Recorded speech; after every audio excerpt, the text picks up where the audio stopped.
28장 우리 18절부터 20절까지 말씀 봅니다. 우리 마태복음 28장 18절부터 20절까지입니다. 우리 같이 읽겠습니다.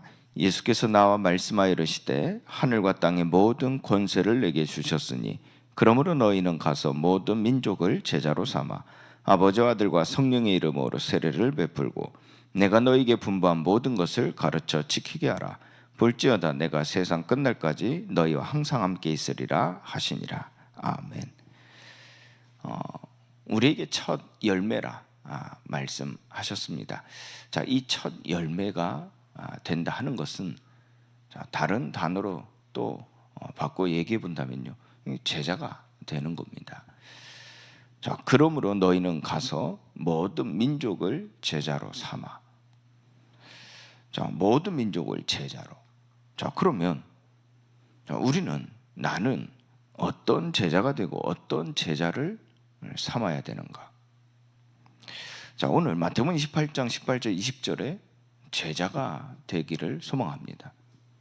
오늘 말씀 제목이기도 합니다. 마태복음 28장 18절에서 20절의 제자.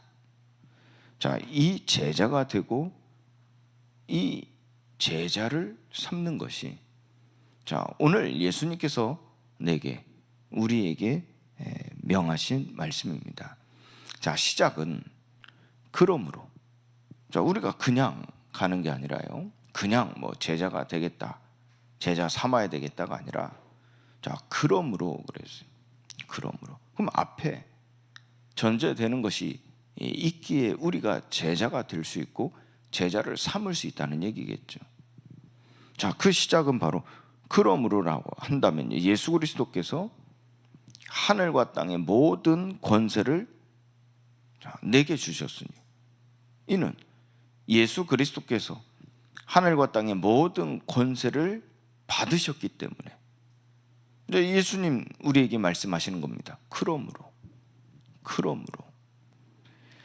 자, 우리를 하나님께서 부르시고, 자, 우리에게 예수님을 통하여 말씀하시는 겁니다. 나를 따르라. 내가 너희를 사람을 낳는 어부가 되게 하리라. 자, 대임입니다. 위임입니다. 여러분들 어떠한 인감증명서를 가지고 어떠한 일을 한다 할 때 위임장 가지고 하지 않습니까? 그 위임장을 받아서 가서 한다면 그 사람의 소유를 가지고 그 사람의 일을 할 수 있지 않습니까? 위임을 가지고 위임을 받음으로써요. 이처럼 하나님은 우리를 이 세상에 보내셔서 이처럼 살아내는 첫 열매가 되게 하신다 하는 것은 위임입니다. 그리고 우리는 위임 받아 가는 겁니다. 자, 하나님께서 보내신 것이죠. 우리는 위임 받아 가는 겁니다. 자, 그렇다면 대임, 그 위임의 의미는 무엇을 말하고 있습니까? 우리가 위임을 받았다. 자, 이 대임 받았다 할 때 세계를 다 복음화하겠다, 모든 사람을 다 구원 받게 하여 제자 삼겠다라는 비전을 우리가 가질 수 있겠습니다만은, 세계 복음화의 막연한 이해가 다가 아니겠죠. 그걸 넘어서요, 제자 삼는 것에 구체적인 의미, 그 이해가 필요하다는 겁니다. 그러니까 우리가 지금 살아가는 모든 삶 속에서 하나님을 위하여 하나님의 뜻대로 살겠다 뜻을 정하고 결단할 때 우리는 알게 되어지죠. 비로소 그때 알게 되죠. 내가 뭔가를 이루겠다가 아니라 하나님이 나를 보내신 거구나, 하나님 내게 위임하신 거구나. 그걸 비로소 깨닫지 않습니까?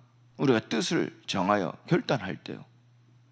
그때 보내신다, 위임하셨다 할 때 세계 복음화라는 비전을 갖게 되어지는데, 막연한 이해를 가지고 우리의 삶을 살아가는 게 아니다는 말입니다. 우리가 그러다 보니까 세계 복음화라는 비전을 가지고 있는데 우리의 실제 삶은 세계 복음화와 멀어져 있는 삶이 되어지는 게 현실이죠. 자, 왜 그렇습니까? 가서 제자 삼으라라는 구체적인 의미를 모르고 살기 때문에 그렇습니다. 우리는 오늘 마태복음 28장 18절 20절에 제자가 되기 위해서 가서 제자 삼으라 하신 그 말씀의 의미가 무엇인지를, 구체적인 이해가 무엇인지를 아는 이 시간이 돼야 되겠죠. 그 첫 번째로 하늘과 땅의 모든 권세를 받으셨다 하심의 뜻이 무엇입니까? 빌립보서 2장 6절부터 11절까지 말씀을 우리 함께 찾아보겠습니다. 빌립보서 2장 6절부터 11절까지의 말씀에서 이렇게 우리에게 말씀하고 있습니다. 그는 근본 하나님의 본체시나 하나님과 동등됨을 취할 것으로 여기지 아니하시고 오히려 자기를 비워 종의 형체를 가지사 사람들과 같이 되셨고 사람의 모양으로 나타나사 자기를 낮추시고 죽기까지 복종하셨으니 곧 십자가에 죽으심이라. 이러므로 하나님이 그를 지극히 높여 모든 이름 위에 뛰어난 이름을 주사 하늘에 있는 자들과 땅에 있는 자들과 땅 아래에 있는 자들로 모든 무릎을 예수의 이름에 꿇게 하시고 모든 입으로 예수 그리스도를 주라 시인하여 하나님 아버지께 영광을 돌리게 하셨느니라. 아멘. 하늘과 땅의 모든 권세를 내게 주셨으니 라는 이 말씀을 우리가 이해하는 데 있어서 오늘 이 빌립보서 2장 6절부터 11절까지 말씀을 통해서 알 수가 있죠. 좀 구체적으로 알 수 있는 겁니다. 바로 예수님께서 십자가의 고난을 담당하셨다는 겁니다. 이 십자가의 고난을 감당하셨기에 하나님께서는 그 예수님께 모든 이름 위에 뛰어난 이름을 주사 모든 이름에 뛰어난 이름을 주신 겁니다. 그래서 그 예수님이 이 십자가의 고난을 감당하셨다는 것은 곧 십자가에서 죽으심이라 그랬죠. 그 죽으심, 그 죽음과 그리고 말씀하신 대로 다시 살아나심에 대한 이전 일에 말씀이 있지 않습니까? 그 부활, 이 죽으심과 부활의 고난으로 말미암는 권세라는 얘기입니다. 하늘과 땅의 모든 권세가 그냥 있는 게 아니죠. 하나님께서 독생자를 보내신다 하셨을 때 그 보냄받은 독생자께서 이 십자가의 고난을 감당하실 때 모든 이름에 뛰어난 이름을 주사 곧 하늘과 땅의 모든 권세를 주신 그 성취로 하나님의 주신 권세로 예수님께서 그 죽음과 부활의 고난으로 말미암는 권세가 주어졌다는 얘기입니다. 이는 그 고난을 통해서 뜻하신 바를 다 이루었다는 거죠. 그래서 예수님 십자가에 못 박혀 죽으실 때 하신 말씀이 무엇이었습니까? 마지막 요한복음 19장 30절 말씀에 다 이루었다 그랬죠. 다 이루었다. 이 고난을 통해서 뜻하신 바를 다 이루었다는 겁니다. 그 말은 즉슨 예수님께서 낮아지심, 그 종의 형체와 같이 이 땅에 오셔서 죽기까지 복종하셨다 함으로 시작하여 어디까지요? 뜻하신 바를 이루었다. 이 부활하셔서 성령으로 우리에게 임하실 것을 그 약속을 다시 한번 그들에게 상기시키며 다 이루었다 하신 그 말씀을 통해서 우리에게 주어진 약속의 성취는 무엇입니까? 완성된 겁니다.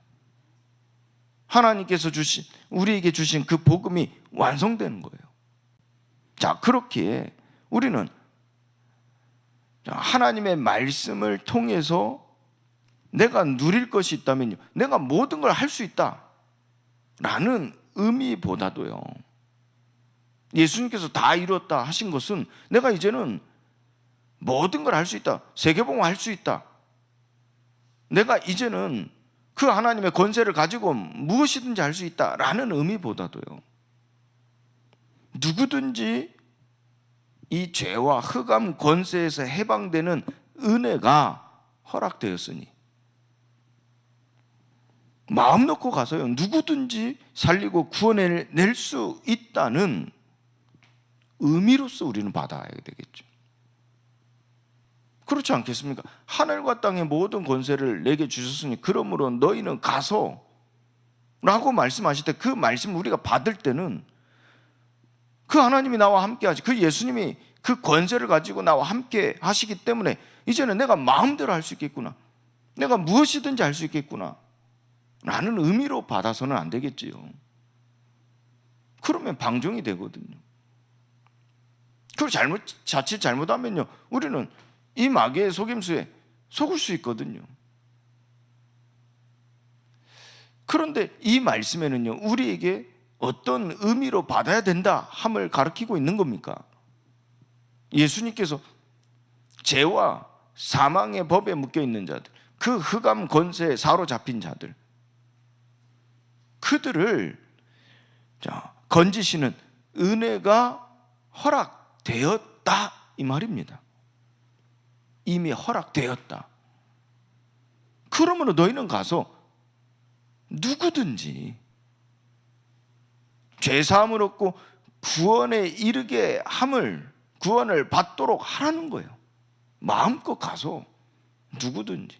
왜요? 이미 허락되었으니. 여기에 초점이 있는 겁니다.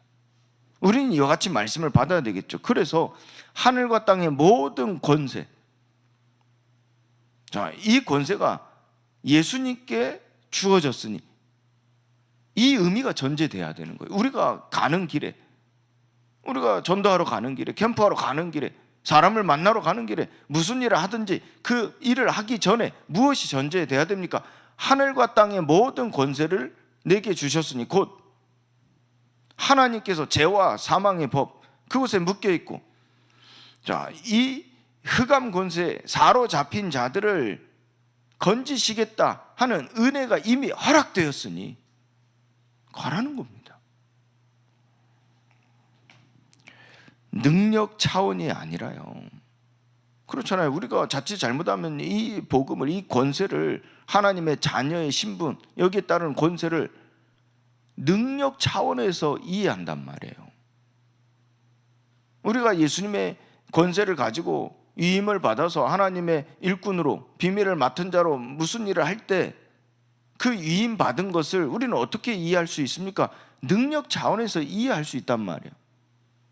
그러다 보니까 많은 걸 놓치게 되거든요. 결국은 속는단 말이에요. 속이는 자에게 속는다니까요. 그런데 우리는 능력 차원이 아니라 십자가의 예수 그리스도, 그 그리스도의 고난으로 말미암는다. 모든 것이 그리스도의 고난으로 말미암는다는 사실을 기억해야 돼요. 그래서 내가 무엇을 바라고 내가 무엇을 의지하는가가 좌우되는 겁니다. 내가 어떤 차원에서 하늘과 땅의 모든 권세를 가지신 예수께서 나와 함께 하신 나를 받아들이냐, 어떤 차원에서 받아들이냐에 따라서 내가 무엇을 바라고 무엇을 의지하냐가 좌우된다니까요. 내가 능력 차원에서 하나님을 바란다, 내가 능력 차원에서 그의 권세를 바란다, 그의 권세를 의지한다 하면 그 능력 차원에서 내가 바라는 나의 삶이 어디에 초점이 맞춰지겠어요? 능력이라니까. 내가 가진 능력. 결국은 하나님의 목적을 잃어버린 채, 하나님을 향하여 나아가는 길을 잃어버린 채, 그 길에서 벗어난 채 그 능력에 초점이 맞춰진 나의 삶은 타락할 수밖에 없는 것. 그것이 이 타락한 천사라 하는, 이름하여 사탄이라는 자가 그와 같이 된 이유라니까.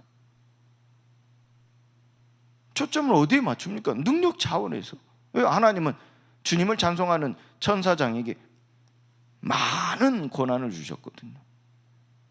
많은 능력을 주셨거든요. 이유는 그 목적이 어디에 있습니까? 하나님을 찬송하는 데 있다. 그런데 그 목적을 가지고 살아가는, 존재하는 그 이유를 놓친 겁니다. 방황하는 겁니다. 그러니까 능력에 초점을 맞추니까요. 결국 타락하게 되어지. 부패하게 되어지. 이 사탄이 그랬다니까. 우리도 마찬가지입니다. 사람이 마찬가지입니다. 우리는 그 하나님의 권세를 어떤 차원에서 받냐 하는 겁니다. 그럼 무엇을 바라고 무엇을 의지하냐에 초점이 달라진다니까. 자, 두 번째로는요, 그리스도 안에서 통일되게 하는 것이 위임의 뜻이라 그랬어요. 에베소서 1장 9절 10절 말씀이죠. 그 뜻의 비밀을 우리에게 알리신 것이요 그의 기뻐하심을 따라 그리스도 안에서 때가 찬 경륜을 위하여 예정하신 것이니 하늘에 있는 것이나 땅에 있는 것이 다 그리스도 안에서 통일되게 하려 하심이라. 자, 그러므로 너희는 가라 그랬죠. 이 대속의 사역이, 하나님의 그 사역이 완성되었기 때문에 가라는 겁니다. 어떻게 해요? 예수 이름으로 가라는 거예요. 하늘과 땅의 모든 권세를 가지신 예수께서 이미 그 권세를 받으시고 곧 이 대속의 사역이 완성되었기 때문에 함께 하시겠다, 곧 예수께서 친히 그 일을 이루시겠다는 거예요. 그러니 예수 이름으로 가라는 거예요. 섭리가 무엇입니까? 오직 예수 그리스도로 말미암아 이루어진다는 것이 섭리겠죠. 그것이 우리가 붙잡는, 또 우리가 나아가는 예수 이름입니다. 우리가 말하는, 우리가 전하는 예수 그리스도의 이름이죠. 이걸 예표하는 중요한 사건이 이미 전에 있었어요. 소돔과 고모라와 그의 의인 10명입니다. 아브라함이 그랬잖아요. 마지막에 의인 10명만 있어도 이 땅을 멸하시지 않겠습니까? 하나님은 말씀하십니다. 의인 10명이 있다면 멸하지 않겠다. 왜요? 이미 하나님께서는 구원을 작정하셨다니까요. 소돔과 고모라 그 땅에, 자, 그 어두운 땅에 속한 그들을 구원하시겠다 작정하셨다니까요. 그러면 남아있는 게 뭡니까? 하나님의 섭리는 그 메시아로 말미암아 그들을 구원하시겠다는 하나님의 예정하신 바가 있기에 그 복음을 들고 가는 자, 의인 10명만 있어도 그게 한 가정을 의미하기도 합니다. 사실은요. 의인 10명이라면 그 시대 한 가정을 의미하기도 한다니까. 한 가정만 있어도 하나님께서는 이 소돔과 고모라 땅을 멸하지 않겠다 그랬어요. 또 그럼 니느웨 아시죠? 그리고 요나. 하나님 우리에게 가르치시는 거예요. 그러므로 너희는 가서 이미 완성된 구원사역, 구속사역에 온전히 감당한 자, 심부름하는 자, 보내심을 받은 자, 그 요나를 통해서 하나님은 니느웨를 구원하시겠다는 겁니다. 실제 요나가 가서요 복음을 말하는데 어때요? 그들이 다 믿고 회개하고 무릎 꿇고요 하나님 앞에 회개했다니까. 그리고 완전히 하나님 앞에 돌아섰다니까. 믿지 않는 요나를 통해서도 말입니다. 이처럼 하나님은요 구속사역을 완성하셨기 때문에요 누구든지 그 권세를 가지고 가서, 곧 그 의미를 가지고 가서 전할 때 하나님은 그 뜻하신 바를 이루시는 겁니다. 왜요? 완성되었기 때문에요. 우리가 완성시키는 게 아니라니까. 우리가 가서 합작해서 하나님과 합작해서 그 뜻을, 그 사역을 완성시키는 게 아니라니까. 이미 완성되었기 때문에. 그러면 너희는 가서. 그래서 우리에게 하늘과 땅의 모든 권세, 이것은 그리스도 안에서 통일되게 하신다는 위임의 뜻이 있다니까요. 모든 민족을 제자로 삼을 수 있는 이유, 여기에 있다는 겁니다. 하나님께서 세상을 다스리는 열쇠가 우리에게 이미 완성되어진 구속 사역입니다. 바로 예수 이름이라니까요. 그래서 오늘도 우리는 예수 이름으로 사는 것이죠. 예수 이름으로 살아내는 겁니다. 예수 이름으로 전하는 겁니다. 무조건 많은 사람을 영접시키는 것이 중요한 게 아닙니다. 왜요? 자칫 잘못하면 내가 많은 사람을 영접시킨다, 그것이 자랑이 될 수 있거든요. 그런데 하나님 말씀하십니다. 의인 10명. 바로 제자 삼는 것이 중요하다는 거예요. 이 말을 우리가 가서 이 사람 복음 전해서 구원만 받게 하는 것이 다다, 우리 인생이 다다, 이건 하나의 한 부분이라니까. 이걸 우리는 알아야 돼요. 그게 무슨 말입니까? 하나님께서는 나를 도구로만 쓰시는 게 아니에요. 많은 죄인들을 구원하시겠다 하시는 하나님의 사역에 있어서 내가 너를 사용할게 해서 하나의 기계처럼 도구로만, 공장에서 기계가 하나 찍는 것처럼 우리를 전도자로 그냥 기계 찍듯이, 기계가 하듯이 도구로만 보시는 게 아니라니까. 만약에 우리 애가 가서 복음 전해가지고 영접시켜서 하나님께 돌아서게 한다, 그 일이 모든 것이다 하면요, 우리는 기계와 같다니까요. 하나님은 우리를 자녀로 여기신다니까요. 인격적으로 대하신다니까요. 어제 한번 강의 들어보시라고 하셨죠? 들어보라고 하셨죠? 뭐라고 합니까? 전능하신 하나님이 굳이 안 오셔도 되는데 문 밖에 서서 두드리신다니까. 무슨 말이죠? 인격적으로 우리를 대하시는 거예요. 창조주 하나님, 전능하신 하나님이 그럴 필요가 없는데 우리를 인격적으로 대하신다니까. 우리를 기계와 같이 도구로, 공장에서 빵 찍어내듯이요, 기계처럼 여기시는 게 아니에요. 우리가 전도해서 영접하는 숫자, 그게 중요한 게 아니라니까. 많이 시키는 게 중요한 게 아니라니까. 하나님 우리를 쓰시는 겁니다. 그게 우리의 그릇입니다. 하나님이 빚으시는 겁니다, 우리를요. 그걸 넘어서요, 우리를 도구로 쓰시는 걸 넘어서요, 자녀라 여기신다니까. 사랑하는 자녀라. 그렇게 먼저 우리에게 구원의 길을 확실하게 완성시키신 바가 무엇입니까? 자, 골로새서 1장 15절 20절 말씀처럼요, 하나님께서는 우리를 하나님의 형상, 보이지 아니하는 하나님의 형상으로 말미암아 모든 피조물보다 먼저 나신 이 바로 예수 그리스도로 말미암아 우리를 구원에 이르게 하시는데, 그 앞서서 13절 14절 말씀 보세요. 그의 사랑의 아들의 나라로 옮기셨다. 어떻게 해요? 흑암의 권세에서 건져내고, 또 그 아들 안에서 우리가 속량 곧 죄사함을 얻었도다 그랬어요. 이처럼 구원의 길을 만드신, 흑암 권세에서 건지시고 죄사함을 얻게 하셔서 어떻게 해요? 하나님의 형상을 회복시키심으로써요. 이로써 세상을 회복시키시는 하나님의 뜻이 이루어지는 겁니다. 그래서 우리를 도구로만 보시는 게 아닙니다. 우리는 도구가 될지 몰라도요, 하나님께서는 나를 도구로만 보시는 게 아니라 자녀라 여기신다니까. 그래서 존재와 역사, 곧 다시 말해 나의 존재가 어떤 존재입니까? 하나님의 사랑받는 하나님 자녀입니다. 하나님은 나에게 역사하시는 것은 도구로만 보시는 것이 아니라 나와 함께 하시는 거예요. 그 기업의 영광의 풍성함을 알게 하시고 그 기쁨에 참여케 하시는 거예요. 공장에 있는 기계가 요즘 AI 로봇, 휴머노이드 계속해서 빠르게 발전되고 있죠. 휴머노이드가 무슨 영광이 있겠습니까? 우리가 휴머노이드를 부리는데 무슨 기쁨에 참여함이 있겠습니까?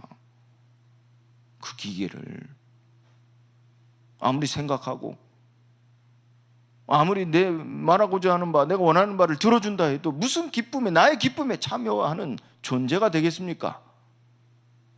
도구일 뿐이지요. 휴머노이드가 우리 사랑하는 동반자입니까? 도구일 뿐이지. 그러나 하나님은 나를 어떻게 여기십니까? 동반자로 여기신다니까. 사랑하는 자녀로 여기신다니까. 그래서 그 역사에는 기쁨에 참여함이 있는 거예요. 그로 말미암고 그를 위하여 창조되었고 그 안에 함께 세움을 받아 우리의 머리가 되시는데 우리의 존재, 우리에게 역사하심의 의미가 무엇입니까? 오늘 우리는 그 의미를 가지고 은혜를 받은 자로 감사함으로 하나님 앞에 나아가야 될 줄 믿습니다.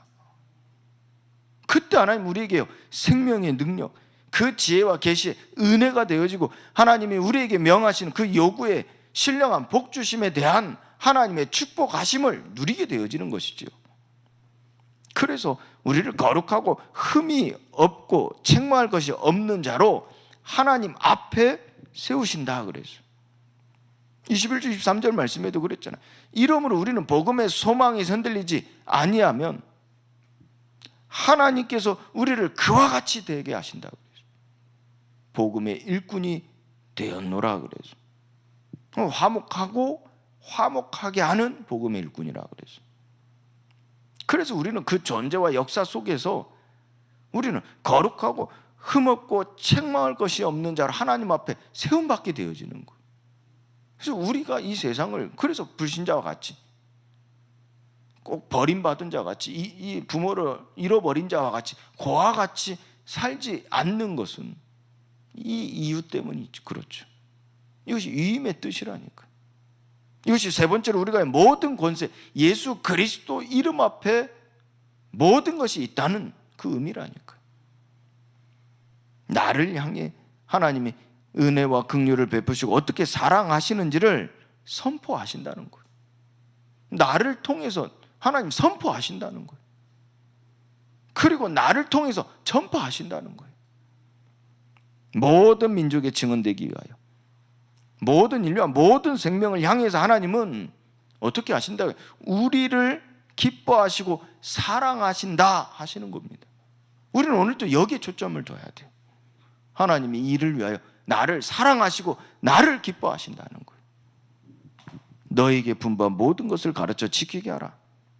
이것이 이처럼 살아내는 첫 열매라 그래서 오늘 마태복음 28장 18절에 20절에 제자가 되시기를 바랍니다. 내일은 사도행전 1장 8절에 제자가 되는 말씀을 함께 나누려고 합니다. 정말 하나님께서 우리에게 주신 첫 열매, 이처럼 살아내는 첫 열매, 풍성한 은혜, 또 하나님의 우리와 함께 하시는, 우리를 사랑하시는 그 풍성한 사랑 경험하시기를 예수 그리스도의 이름으로 축원드립니다. 하나님, 어떤 제자가 되고 어떤 제자를 삼아야 되는지 오늘 말씀을 통해서 확실히 붙잡게 하옵소서. 하나님께서 우리를 어떻게 여기시며 우리의 존재가 또 우리에게 역사하시는 그 하나님의 목표가 무엇인지를 정확히 알고 그 안에서 그로 말미암아 그를 위하여 살아가는 모든 삶 속에 하나님의 영광이 드러나고 구원의 경륜이 나타나게 하여 주옵소서.